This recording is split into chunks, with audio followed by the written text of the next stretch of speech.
Now our next speaker is working on wingmen of a different kind.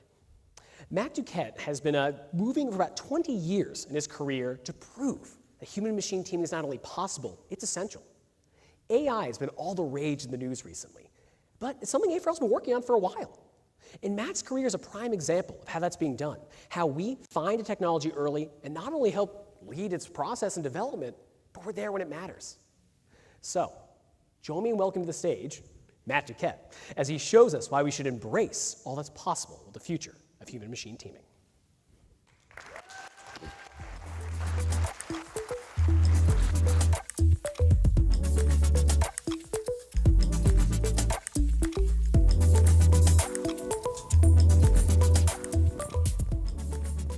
Hi. Who's heard anything about AI lately? Yeah, all good stuff, right? Nothing but good stuff.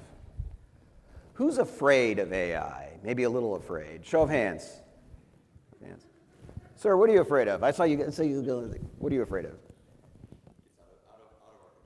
Out of our control. That's a great example. We live in a time when we're truly afraid of our machines taking over, taking our jobs, taking our identities, becoming smarter than ourselves. One of the most human of traits, the ability to create art, is now being convincingly done by AI. This was done by AI, by my 11-year-old son, for free. But what's scarier than AI questioning our humanity? AI making life and death decisions. The fear of the drone, an AI killing machine, has been with us for years. The image of robots with lifeless cameras designating targets and launching weapons is the stuff of sci-fi nightmares. Combining the power of drones with the complexity of AI is something any reasonable person would fear. I'm Matt Duquette. I have spent my career at AFRL building autonomy for aircraft. I started out more than 20 years ago building concepts for pairing autonomous airplanes with Air Force fighters.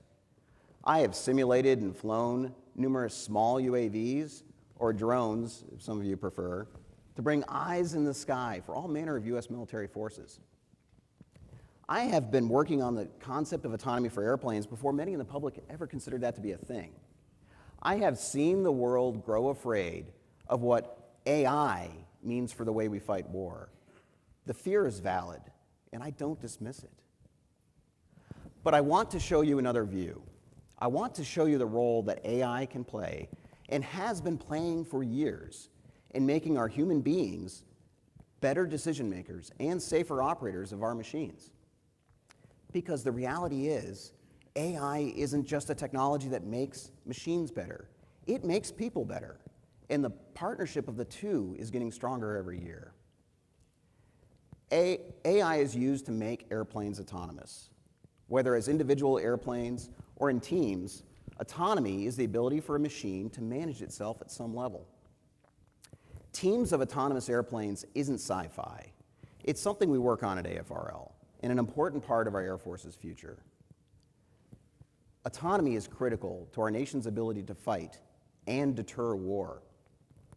I will show you how we bring out the best in our operators by bringing out the best in our autonomous machines.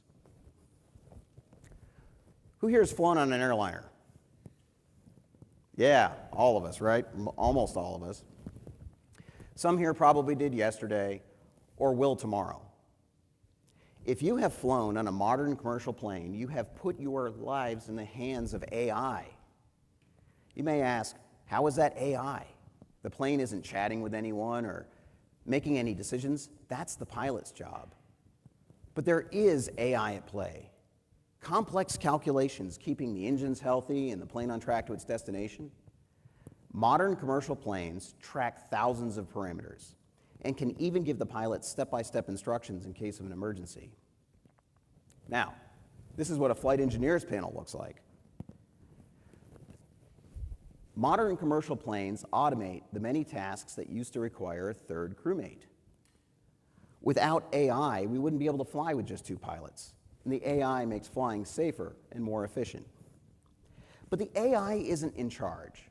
The pilots know the purpose of the flight, where they're going, when they're going to be there, and most importantly, the value of lives of passengers and crew.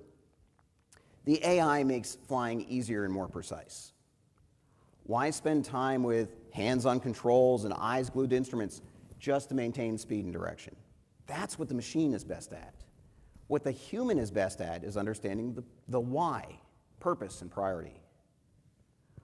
What I just described is a principle of Habba Mabba. Besides being a really fun thing to say, Habba Mabba means there are things that humans are best at and there are things that machines are best at. First described in 1951 at a time of mostly mechanical devices. It holds true for our relationship with AI today. Habba Mabba describes a partnership between people and our machines. It's the partnership of the two that yields the best result. Habba Mabba is how we harness the best in our operators here in the Air Force. Like symbiosis in nature, Habba Mabba is how we survive and dominate in modern warfare. Now, let's think about machines and the authority we give them. Think of this as the 3 A's of AI for machines: automation, autonomy, agency. Automation is easy to accept. Have you used an ATM, driven with cruise control? That's automation. Autonomy, we've already talked about a little. Autonomy is the ability for a machine to manage itself at some level. But what we really fear is agency. Agency is the ability for a machine to make decisions and act with broad authority. When we talk about autonomy in airplanes, it's easy to mistake it as agency, but it really isn't the case. Let's relate autonomy and Habba Mabba so we can understand why it isn't the agency we fear it might be. Today, we operate sophisticated airplanes remotely. We call these drones remotely piloted aircraft. They're closely monitored and tightly controlled by their human pilots. But in the future, we envision operations that require teams of airplanes working in large numbers. We know we can remove the human from harm's way and enhance our operations at the same time, but only if we trust our machines to manage themselves more. With increased trust, we give the operator the ability to focus on the higher purpose of the mission. The mission will still belong to the person, but only if the mundane can belong to the machine. So let's think about AI trust for a minute, using an example we can all relate to: the cars we drive. Many cars today, even the most affordable ones, can brake in an emergency, stay in a lane, or adapt to speed and cruise control. These are all examples of how we are moving from automation to autonomy by building trust. Each feature is introduced to the public, and we're testing them in real-world conditions to become more comfortable with the vehicle having more control. It's not hard to see how the combination of these features can be used to make vehicles more autonomous. Some of the most audacious manufacturers are already implementing autonomous driving. We hear about that quite often, don't we? The relationship between the vehicle and the operator is changing, sometimes making us safer, but sometimes making us more complacent. To build the trust we need for autonomous cars on our highways, we have to consider the operator as much as the machine. We have to balance the Habba Mabba relationship. So then how do we realize a future with autonomous airplanes and teams of airplanes for complex combat missions? Like the driverless car, it's as much a matter of trust as of technology. We have the technology today to make airplanes autonomous. We can write software to manage large amounts of data, and we can make optimal decisions in the face of changing objectives. But trust is how you build the partnership between the machine and its human operator. Through the evolution of development and tests here at AFRL, we are building the trust that our airplanes will make good decisions. Pilotless planes start with the simple tasks. Autopilots that track their commanded course, monitor the engines, or watch for low fuel that may indicate the need to return to base.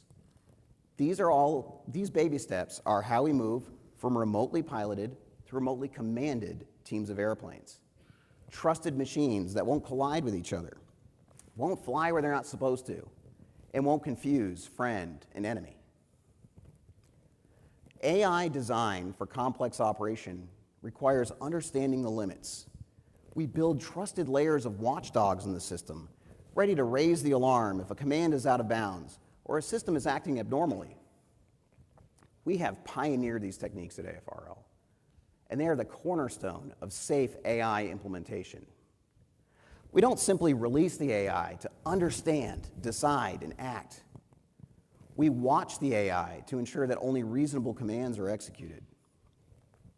With this increased trust, we give the operator more time and mental capacity to consider the goals, express intent, and observe outcomes. That is how AI makes the human better.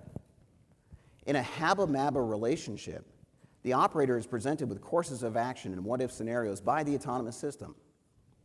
We envision a future where teams of aircraft are managing themselves throughout the mission, executing a high-level intent from their human operator. The hype surrounding AI can cause us to overstep, assume too much risk. But our fear of AI can cause us to miss opportunities to truly revolutionize our operations. We don't give our airplanes agency to do whatever they want. We give them autonomy to manage the mundane. We set bounds for our machines and the AI that powers them, incorporating watchdogs and human override. Our researchers and developers here at AFRL play a critical role in bringing reliable autonomy through advanced, responsible AI development. Because the right AI ensures the human is part of the solution. What humans are best at is understanding purpose and limits, ethics and morality. We don't let airplanes do things outside the commander's intent. Autonomy and the AI that powers it are the next great deterrence of war for our nation. We must build autonomy, not by focusing on how to make our machines better, but rather by focusing on how to make the partnership between humans and machines better. Thank you. Thank you.